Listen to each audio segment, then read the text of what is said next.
Vir 'n oomblik lei ons, maar ons is kinders van God en die Gees getuig het in ons harte. En daar sal 'n dag wees, wat ons by die Vader gaan staan in heerlikheid en wees soos die Seun.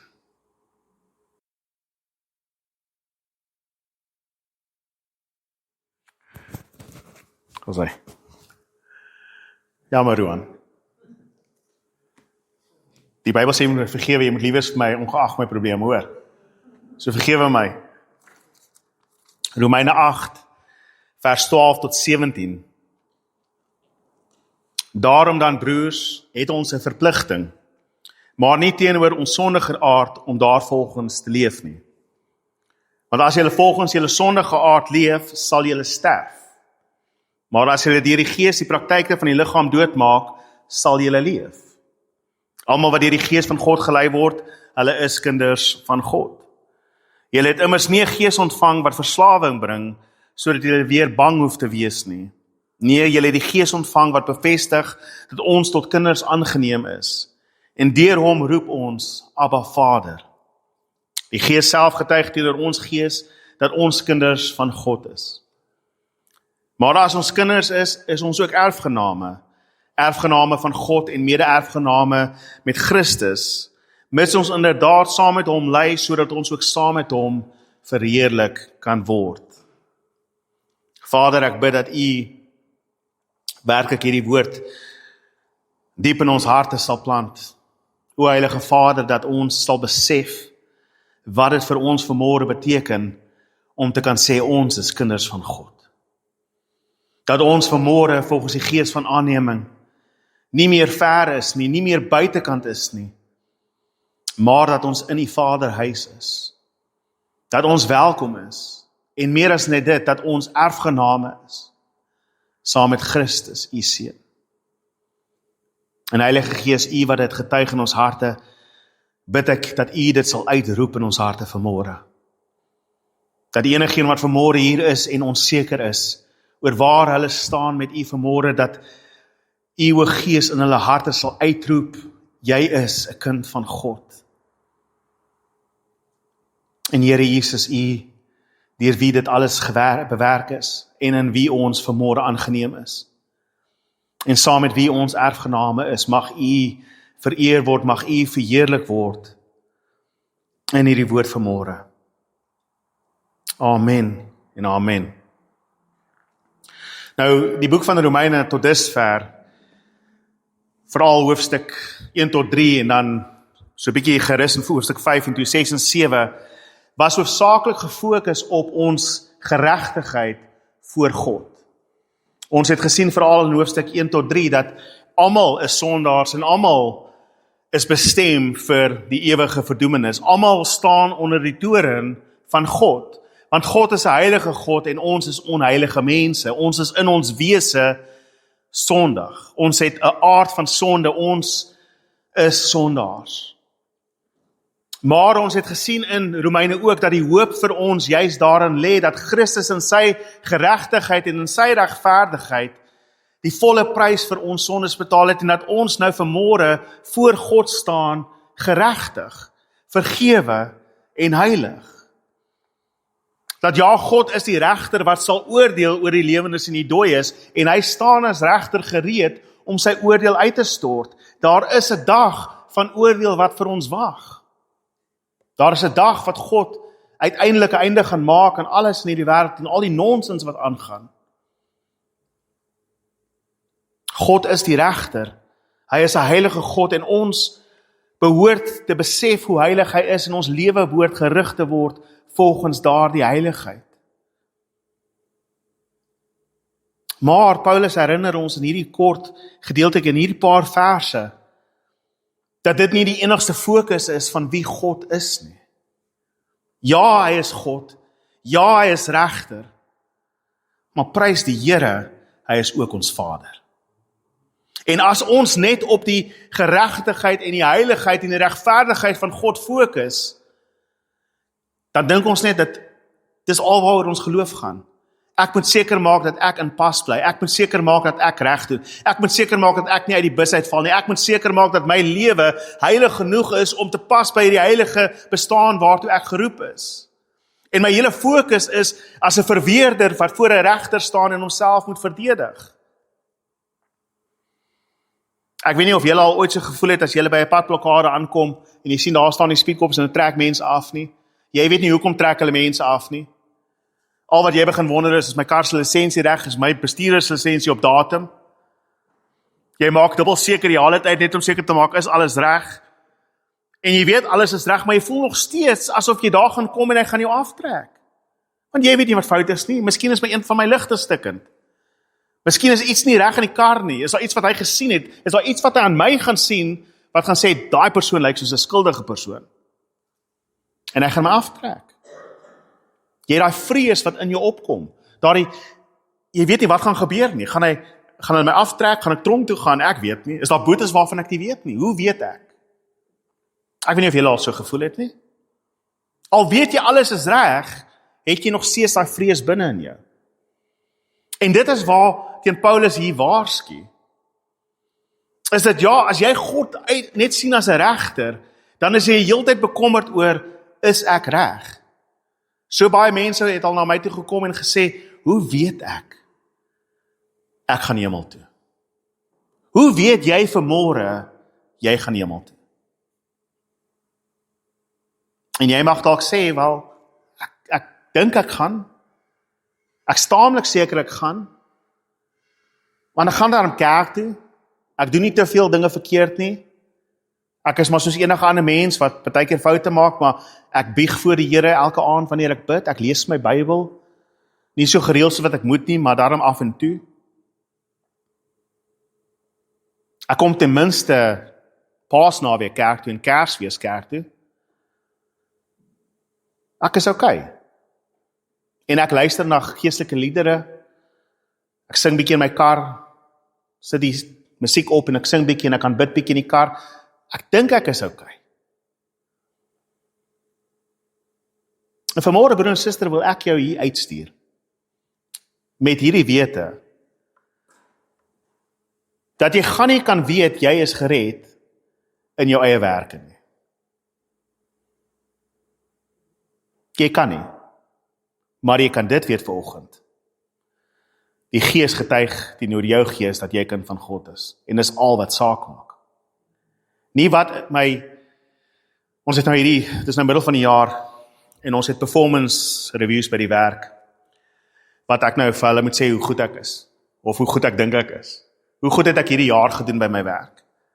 En jy moet al hierdie vrae invul, en jy weet, watse dinge het jy reg gedoen, en watse dinge dink jy kan jy aan werk?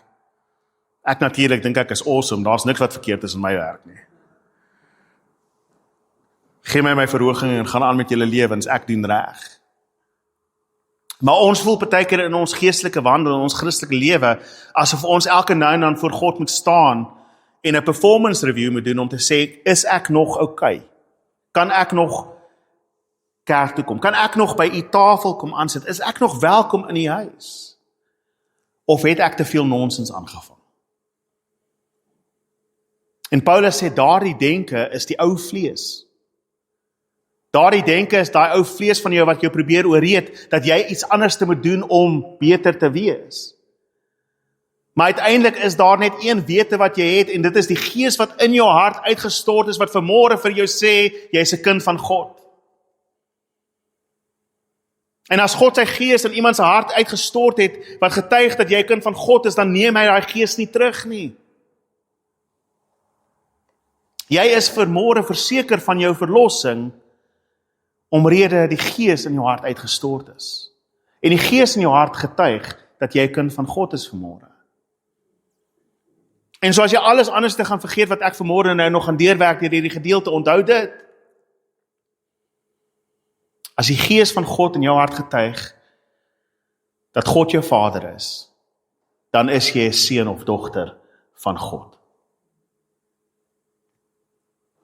Partykeer voel dit nie so nie. Dis daai vlees van jou. Maar die versekering is nie hoe ek voel op daardie dag nie.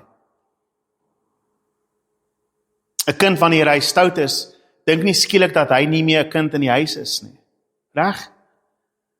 Ja, hy het stout. Daar kry hy pak sla. Maar hy weet vanaand gaan hy nog eet. Hy weet vanaand gaan hy nog in die huis slaap. Hy weet hy's nog by die Vader se huis. Hy weet sy pa het nie gesê, jy is nou nie meer my kind nie. Ek praat natuurlik nou nie van baie aaklige vaders wat daar buite is wat so doen nie. Ek praat nou van jou normale, algemene pa. En dis slegte paas. Jesus self sê, as julle wat sleg is, weet hoe om goed te doen vir julle kinders, hoeveel te meer die Vader, wat die Heilige Gees vir julle gee, as julle vra. So sleg soos wat ons as op hierdie aarde as vaders is, nou sê ek ons as vaders, asof ek 'n pa is, ek is nie 'n pa nie, ek weet nie. Maar ek weet ek's nie 'n pa nie. Maar ons weet hoe om goed te doen aan ons kinders. Ons gooi hulle nie weg as hulle een keer stout was nie.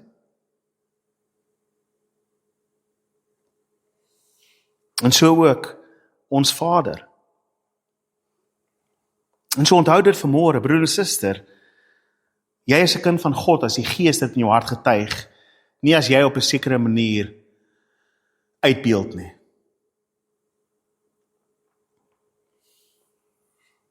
Hierdie is 'n gedeelte van ons verlossing wat ons baie keer mis.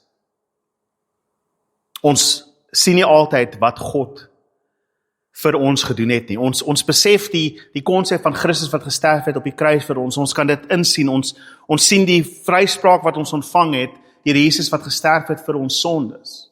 Ons verstaan dit. Ons weet eendag gaan ons verheerlikte liggame ontvang. En ons weet in 'n sekere mate dat God besig is met ons vandag, deur die heiligmaking van die Gees wat in ons is, dat ons is besig om verander te word na die beeld van sy Seun. Ons ken daardie teologie, reg? Ons ken daardie konsepte binne in ons geloof. Ons is vrygespreek, ons word heilig gemaak, ons gaan verheerlik word. Dit word baie keer opgesom as die orde salutis, die orde van verlossing. Vrygespreek, heiligmaking, verheerliking. Daar's 'n paar ander dinge so voor en na dit ook. Maar dit is die 3 hoofpunte. Maar ons mis baie keer 'n belangrike punt binne in daardie hele beweging. En dit is wat Paulus hier vir ons uitlig. Want ons is vrygespreek op grond van Christus se dood aan die kruis. Ons gaan verheerlik word op grond van Christus se opstanding uit die dood uit. Ons word heilig gemaak deur die Gees wat in ons harte uitgestort is. Maar hoekom, en dit is die groot vraag wat Paulus hier antwoord, maar hoekom sal God homself vermoei met jou? Hoekom sal God homself vermoei met my? Hoekom in die eerste plek deur daai hele proses gaan? En die antwoord is daar. Want hy het ons aangeneem as kinders van homself. En binne in die tyd waarin Paulus hierdie brief skryf aan die Romeine, was aanneming 'n baie belangrike proses gewees. As jy aangeneem is in die Romeinse wet, dan is al jou vorige verpligtinge tot niet. As jy aangeneem word deur iemand anderste, verander jou hele identiteit, wie jy is, jou stand in die lewe, jou status. As jy enigiets geskuld het aan iemand voor die tyd, skuld jy dit nie meer aan hulle nie. Jy het geen verpligting teenoor enigiemand voor jou aanneming nie. Na jou aanneming is die ou mens weg, die ou lewe is weg, daar is niks meer in die ou lewe wat van belang is op jou nie. Al die verpligting wat jy nou het, is aan jou nuwe ouers, hulle wat jou aangeneem het. Jy is aan hulle jou lewe verskuldig. Jy is gehoorsaam aan hulle. Niemand anders te buite daardie huishouding kan enige seggenskap op jou hê nie, want jy is nou nie meer deel van hulle nie. Jy is aangeneem as 'n kind in hierdie huishouding. En so Paulus gebruik hierdie konsep van die aanneming, nie net in Romeine nie, maar ook in Galasiërs, dat ons is aangeneem as kinders van God. Hy sê in Efesiërs ook, dat ons die gees van aanneming ontvang, deur Christus. Dat wanneer ons aangeneem is, toe jy tot bekering gekom is, en in God se huishouding ingebring is, en dis hoekom hy sê in hierdie eerste vers, is daar geen verpligting teenoor die ou natuur nie. Jy staan nie onder verpligting volgens die ou wette nie. Jy staan nie onder verpligting volgens die ou vlees nie. En ek weet, ons sukkel nog steeds, maak nie saak hoeveel keer ek dit preek nie, sukkel ons nog steeds ons hart om te verstaan wat Paulus bedoel wanneer hy sê ons is nie onder verpligting teenoor die ou wet nie. Beteken dit ek kan doen wat ek wil? Hoeveel keer gaan ons dit nog sê? Nee, natuurlik nie. Ons lewe nou in 'n nuwe lewe, ons is opgewek in Christus, ons is nie meer die ou mens nie, hy sê dit oor en oor in Romeine. En weer eens, ons is nie onder verpligting nie, ons hoef nie besnydenis deur te gaan nie.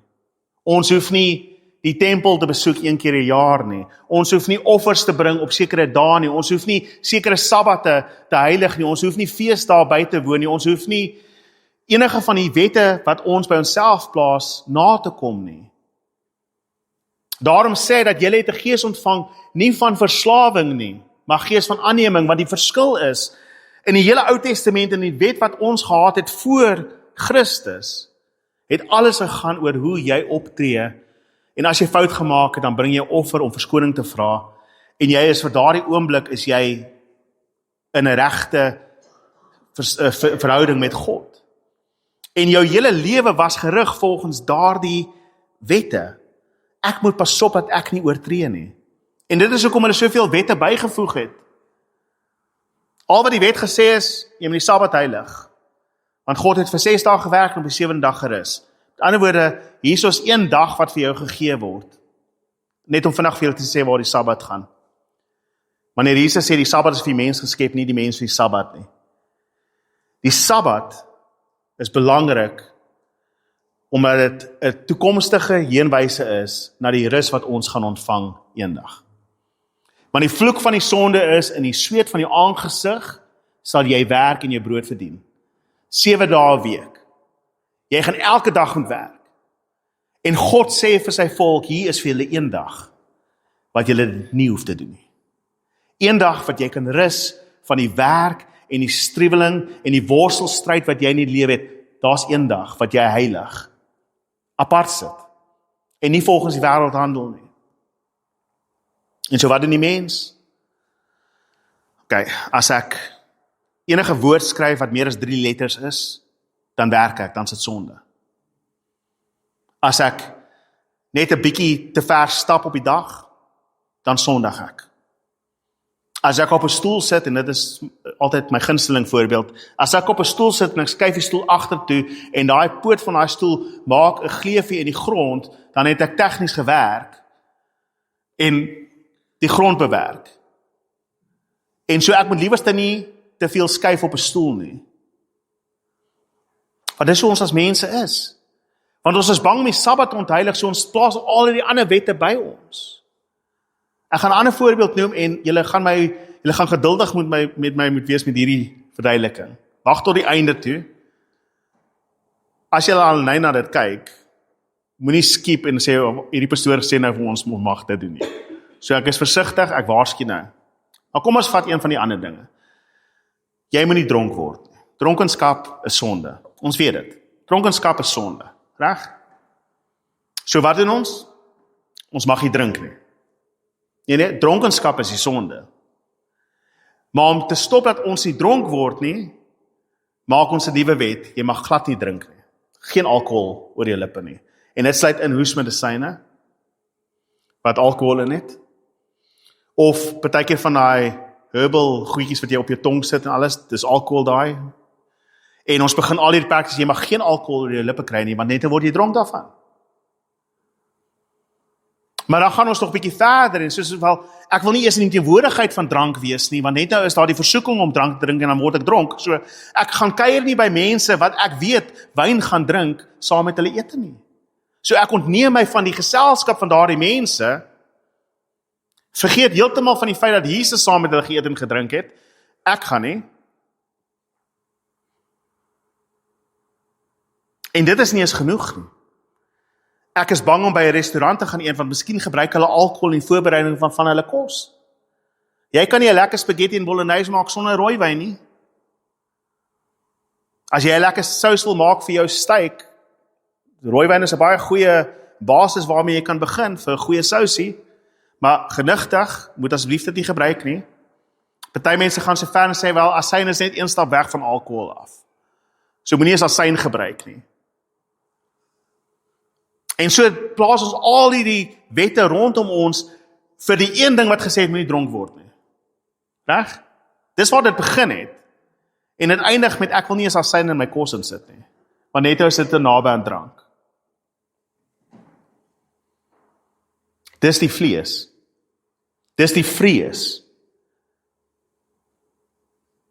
Ek sê nie, jy moet nou uitgaan en gaan drink nie. En dis die waarskuwing wat gesê het, ek sê nie, jy moet gaan drink nie.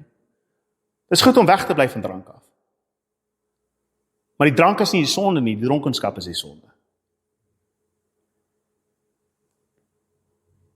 Ons weet dit. Galasiërs 5 sê vir ons, die praktyke van die vlees is, dronkenskap, partytjies, partydigheid, allerlei dinge. Maar wat sê hy net voor dit? Miskien moet ons dit lees, sodat ons onsself kan herinner. Selfde woorde wat hy gebruik. Maar ek sê, leef deur die Gees, dan sal julle beslis nie die begeertes van die vlees uitvoer nie. Want die vlees begeer teen die Gees en die Gees begeer teen die vlees. Die twee opponeer mekaar sodat julle dit wat julle ook al wil nie kan doen nie. As julle egter deur die Gees gelei word, staan julle nie onder die wet nie. Dis wat hy daar sê. Sien, ons dink ons moet al die wette by onsself plaas, ons moet al die perke by onsself plaas sodat ons in die regte verhouding met die regter kan staan. Terwyl die skoonheid van die evangelie, die heerlikheid van die evangelie, juist dit is, jy is 'n kind van God en niemand kan jou die hand van die Vader uitdruk nie. En jy is nie besig om te probeer om hom te oreed as regter en te sê ek is nog goed genoeg nie. Want jy kon nie, ek kon nie. Maar dank die genade van God wat sy seun gestuur het om te sterf in ons plek. En toe sy Gees in ons harte uitgestort het, sodat ons aangeneem kan word as sy kinders. En nou as ek Sondag sê in Romeine 7, is dit nie meer ek nie. Dis die ou vlees. Dit gee my nie lisensie om te sondig nie, want ek is nou nie meer onder verpligting om te sondig nie, maar ek is tog onder verpligting teenoor wie my nuwe pa is. En nou leef ek in eer van hom, en tot sy eer.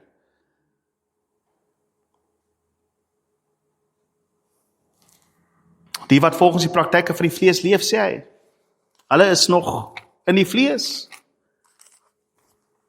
Jy sal sterf. Ek lees dit weer vir ons. As julle volgens julle sondige aard leef, sal julle sterf.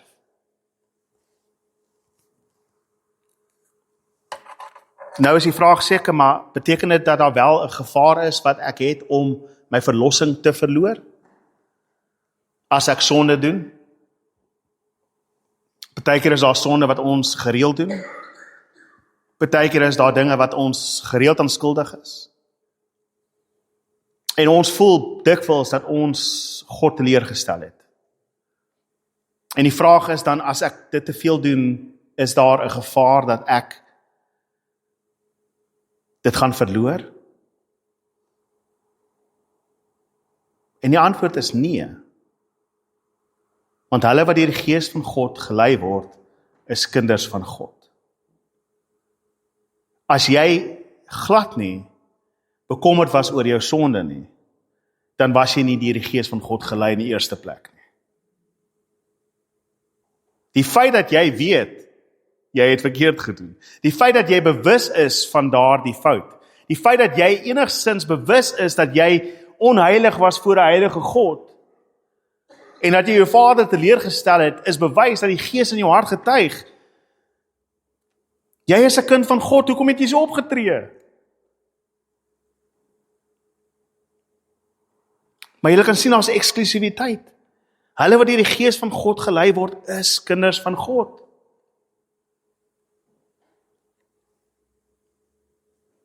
Daar is sommige mense wat glo ons is almal kinders van God. Elke mens op die aarde is 'n kind van God. En in 'n sekere manier is ons almal 'n skepsel van God. God is inderdaad in 'n sekere sin die Vader van die skepping en in 'n sekere sin die Here oor almal. Maar broer en suster, daar is 'n baie spesifieke groep mense oor wie God sê, hulle is myne. En ek is hulle se. Hulle is my kinders en ek is hulle Vader. En dit is almal wat deur die Gees van God gelei word. Almal wat hulle geloof in Christus plaas. Ons gaan dit meer sien uitwerk in die res van Romeine 8. Ek fokus vanmôre net op hierdie punt van die aanneming tot seuns van God, tot kinders van God. Want dit gaan vir ons die basis gee van wat in die res van Romeine 8 plaasvind. Wanneer in Romeine 8 vers 32 byvoorbeeld sê, hy wat sy eie seun nie gespaar het nie, maar hom ter wille vir ons oorgelewer het, hoe sal hy nie ook alles saam met hom vir ons gee nie? Dit kom uit hierdie aanneming. Die gees van aanneming wat ons ontvang het vanmôre.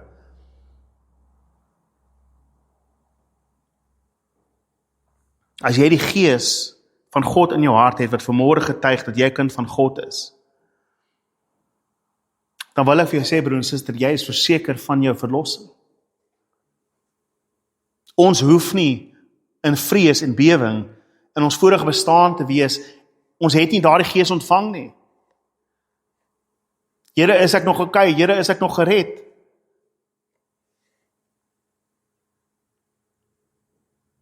Jy is my kind, sê God, en ek is jou Vader. Wie sal jou uit my hand uitruk?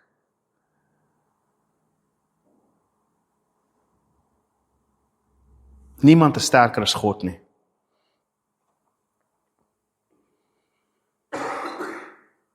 Hy sê vir ons ook in hierdie gedeelte, so hulle wat volgens die vlees lewe sal sterf, maar hulle wat die sonde deur die gees, of die praktyke van die liggaam doodmaak deur die gees, sal leef. En daar is 'n sekere element wat ons het, dat ons het 'n verpligting, ons het 'n verantwoordelikheid om die sonde en die ou mens in ons dood te maak. Ons worstel met dit. Paulus sê dit in hoofstuk 7, hy worstel met dit. Ons is in hierdie geveg, ons vlees en ons gees stryd teen mekaar. Galasiërs 5, ons vlees en ons gees opponeer mekaar, hulle is heeltyd besig om te veg. Ons uiteindelike hoop is dat ons verheerlik gaan word en ons gaan wegdoen met die sonde. Sien, met ons vryspraak is ons vrygemaak van die straf van sonde. In ons heiligmaking in hierdie lewe word ons vrygemaak van die effek van sonde in ons lewe. En eendag wanneer ons verheerlik gaan word, sal ons vry wees van die teenwoordigheid van sonde. Daar gaan geen sonde meer wees nie. Maar ons is ongelukkig in hierdie gedeelte tussenin, met die heiligmaking. En dit is binne in hierdie heiligmaking wat ons met onsself worstel met ons vlees. En aanhoudend sê ons vlees, kyk, jy is nie 'n seun van God nie. Jy is nie 'n dogter van God nie. Kyk wat het jy nou weer aangevang. En die gees getuig in ons en sê, nee. Jy is 'n kind van God. En so ons moet aanhoudend onsself herinner van hierdie waarheid. Op twee maniere. In die eerste plek dat ons weet, dat maak nie saak wat ons gedoen het en hoe ons gefaal het nie. Ons bly kinders van God. Maar in die tweede plek, kom ek probeer môre beter te doen. Maar ek wil versigtig wees om te sê, dit is nie dat ek beter doen omrede ek dit kan doen. Jy sê dat as julle die praktyke deur die gees doodmaak. Sien, ons groot probleem is dat wanneer ons met die sonde worstel, dan doen ons sonde. Wat bedoel ek daardeur? Jy wen nie die geveg met 'n vark, deur saam met hom in die modder te rol nie. Jy wen die geveg met 'n vark deur weg te loop. En dit is wat Paulus hier sê. Weet jy hoe maklik is dit om weg te kom van die sonde? Volg waar die Gees jou lei. Hy is besig om vir jou te sê, moenie dit doen nie, moenie dit doen nie, moenie dit doen nie.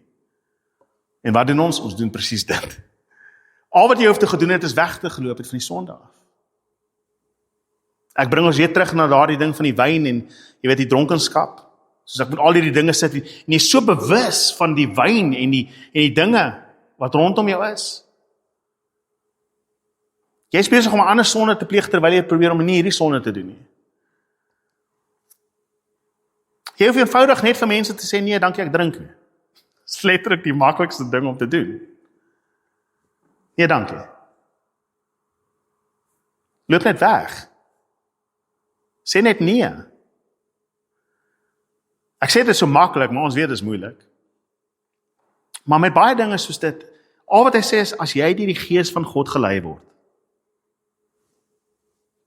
Hoe oorkom ek sonde in my lewe?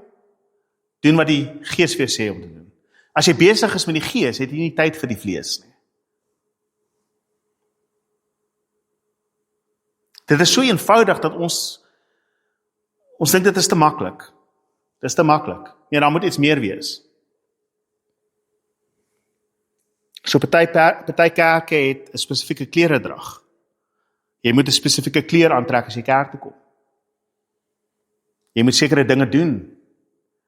Daar's sekere dinge wat jy in die gemeente moet doen. Jy moet seker maak dat jou tiendes op datum is.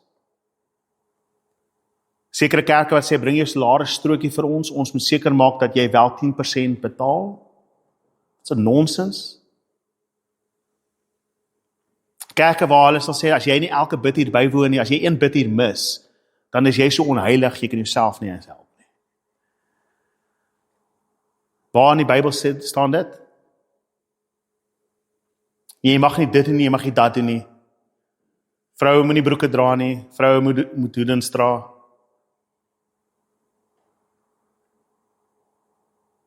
Pastoor, jy beter 'n das aangetrek het vanoggend. Waar is jou baadjie? Alles nonsens. Maak dit jou kind? Nee. Dit maak jou gehoorsame slaaf. En dit is nie hoe ons gered is nie. Dis die beeldskone wonder van die evangelie vanmôre, broers, is dat ons aangeneem word as kinders van God. Jy is nie besig om vir God te probeer oreed dat jy goed genoeg is as 'n diensknegt nie. Hy het jou geroep en hy het jou gered en hy gaan jou verheerlik.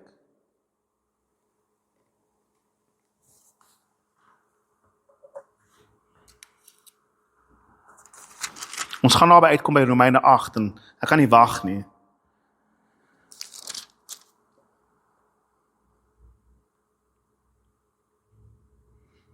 Maar ek wil dit vir ons lees. Dis deel van daai teologiese woord wat hy gebruik het, orde salutis, die orde van verlossing. Romeine 8 vers 28 tot 30. Ons weet dat God alles ten goeie laat meewerk vir hulle wat hom liefhet. Vir hulle wat hom liefhet. Maar luister, hoe kwalifiseer hy hulle wat hom liefhet? Hulle wat volgens sy voorneme geroep is. Wie het hom lief? Hulle wat deur hom geroep is. Wie ken sy stem? Die skape vir jy gekies het.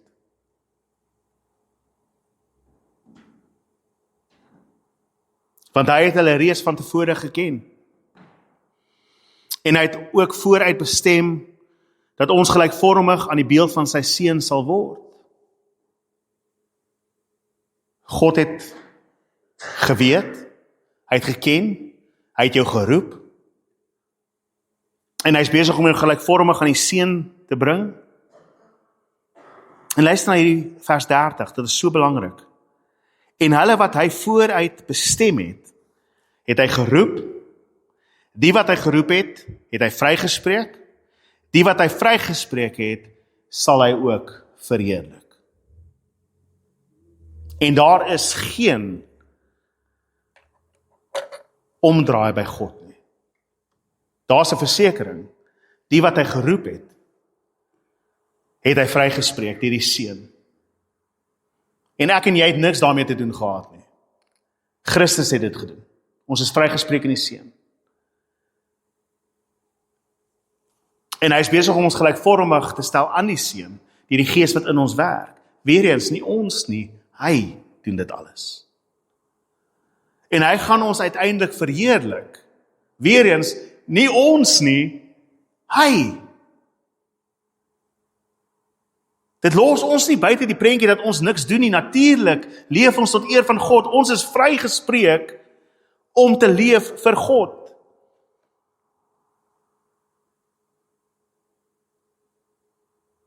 Hier is die verskil tussen 'n slaaf en 'n seun. 'n Slaaf werk vir die baas omrede hy of betaal gaan word of gestraf gaan word. Maar hy doen die werk wat van hom verwag word vir dit en dit alleen. As ek nie die werk doen nie, gaan ek gestraf word. As ek die werk doen, word ek miskien betaal. Ek kry 'n huis en ek kry kos niks. Ek kan nog 'n dag leef. Maar daardie slaaf leef altyd in die vrees dat daardie baas hom kan weggooi. Dat jy afgedank gaan word, dat jy weggestuur gaan word. En so hy probeer elke dag die beste van sy vermoë te doen om seker te maak dat hy nie weggestuur word nie. Dat hy by die baas bly, dat hy daarop goed sal afkom. En dit is al hoekom hy gehoorsaam is.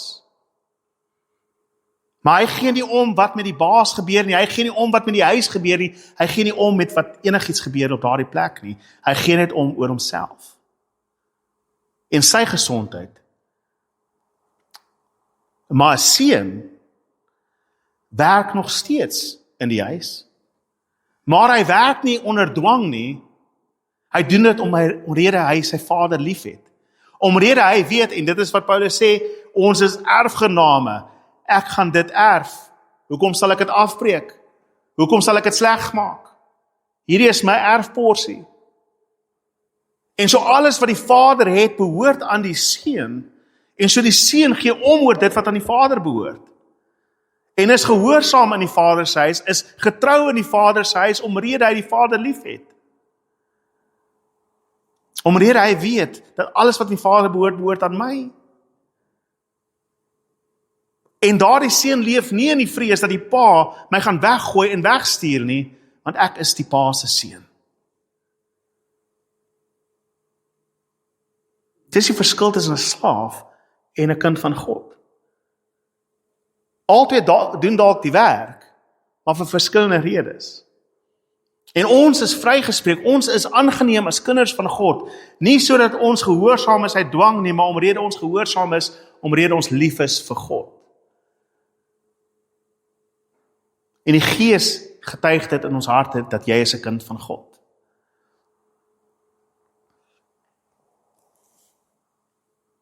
Nog 'n voorbeeld van vrees sien ons in Job, hoofstuk 1. Dit is so 'n vreemde gedeelte van Job. In hoofstuk 1 vanaf vers 5 tot 6, dit is net 2 kort versies, praat hy oor Job se kinders. Job het 7 seuns en 3 dogters. En hulle hou gereeld partytjie by een van die 7 seuns se huise. Dan word die 3 dogters oorgenooi en die ander 6 broers en hulle hou 'n partytjie vir 'n paar dae. Volgende week is dit die ander broers se beurt en dan kom die 3 susters en die ander broers en hulle hou partytjie. En hulle voer fees en hulle eet en drink en hulle geniet hulle self en alles is lekker en alles is jolly. En elke keer as die fees eindig, weet julle wat doen Job? Hy roep sy seuns na sy huis toe. Hy gaan deur 'n hele reinigingsproses met hulle. En vroeg in die oggend bring hy 'n brandoffer vir elke een van sy kinders. Vir net ingeval een van hulle gesondig het daardie tyd en die Here vervloek het in sy hart. Die seuns doen niks. Hulle bring nie die offers nie. Job doen dit vir hulle. Want hy is heeltyd bang. Ek is net bang een van my kinders doen iets. En wat gebeur? Die hele 7 van hulle word uitgewis. Hy verloor al sy kinders.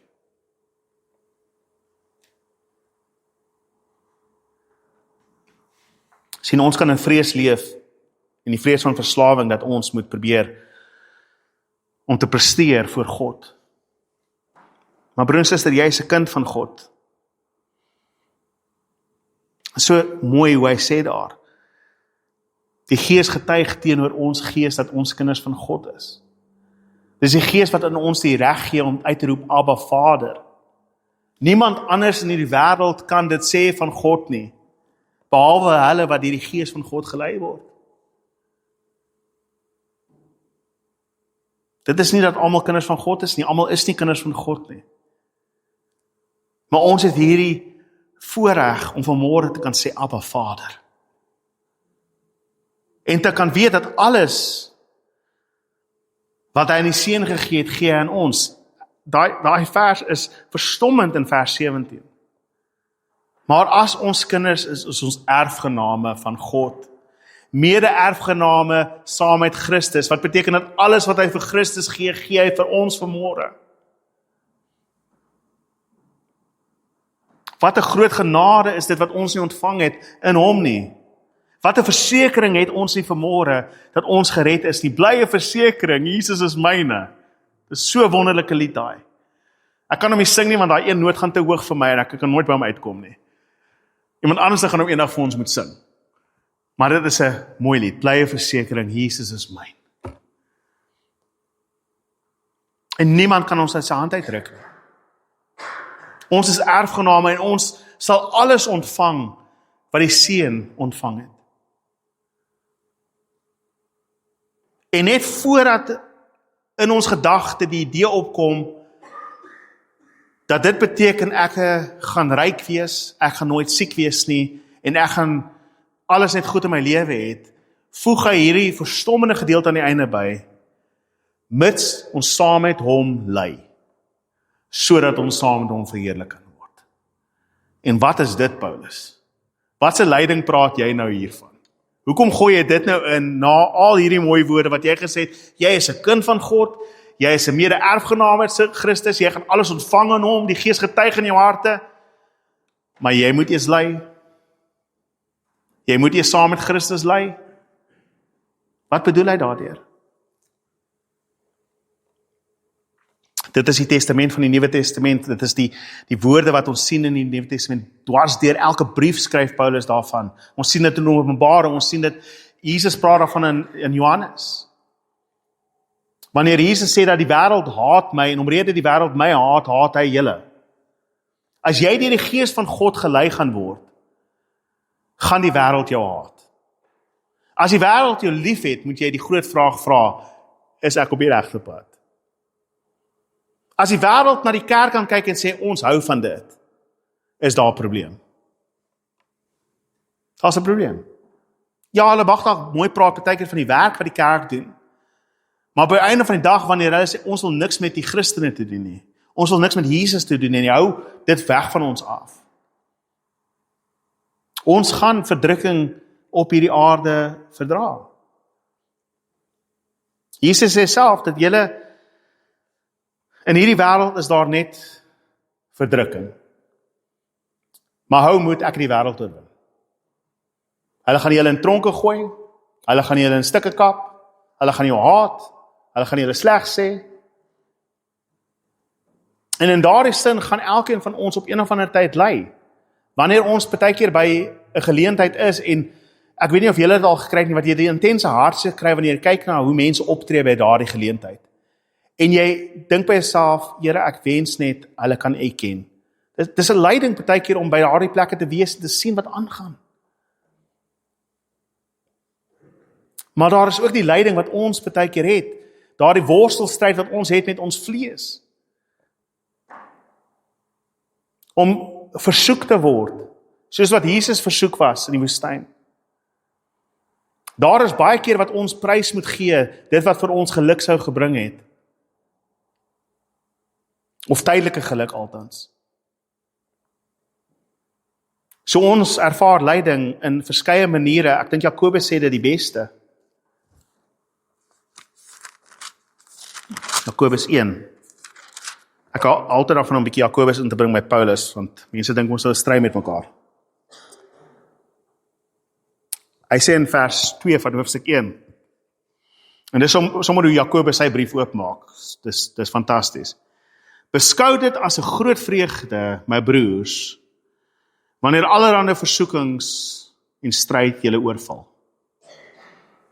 Daarvan. Beskou dit as vreugde as dit sleg gaan. As julle versoekings kry, as julle onder verdrukking gaan. Omdat julle weet dat julle geloof getoets word en dit volharding meebring.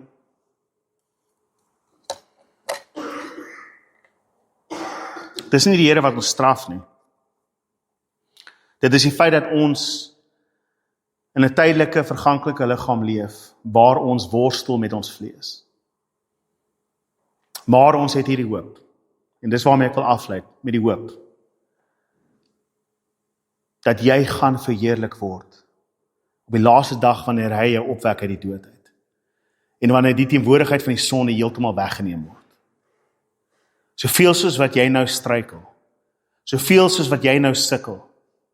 Daar gaan 'n dag kom, wanneer jy voor hom gaan staan in die Vader se huis en daar gaan nie meer 'n geveg wees nie.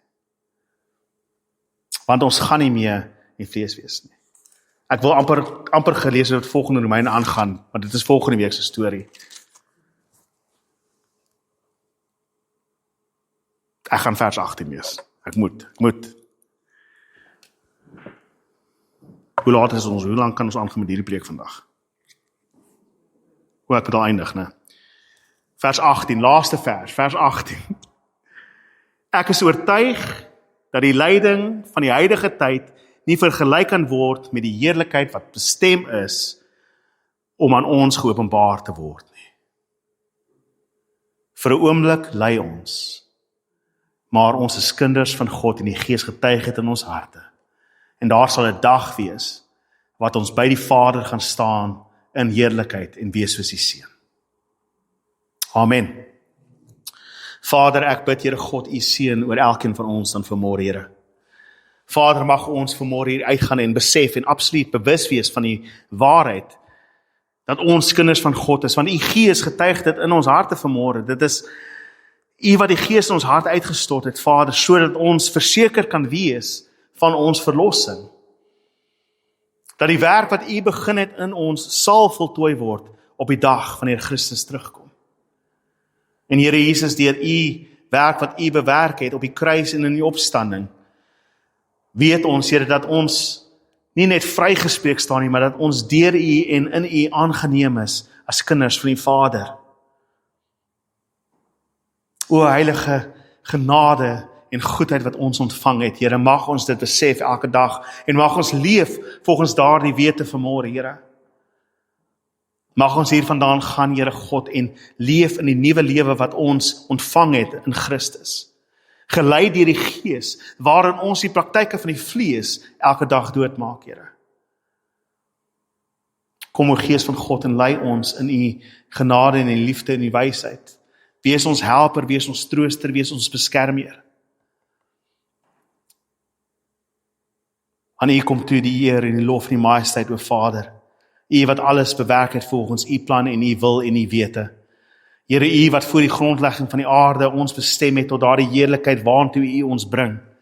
En alhoewel ons deur hierdie lewe gaan met worsteling, alhoewel ons deur hierdie lewe gaan met lyding, weet ons dat niks van hierdie lyding en hierdie worstelstryd verniet is nie. Maar alles sal uiteindelik uitwerk vir ons goedheid en vir U heerlikheid. Vir hulle wat U liefhet en deur U geroep is. So lei ons in die genade en mag U seën op elkeen van ons wees. Amen en amen. Dankie broer en suster, gaan in die seën van die Here, wees kinders van God en weet jy is 'n kind van God vanmôre. As jy nie seker is nie, kom praat met my daai tyd. Ons sal praat oor dit. Amen.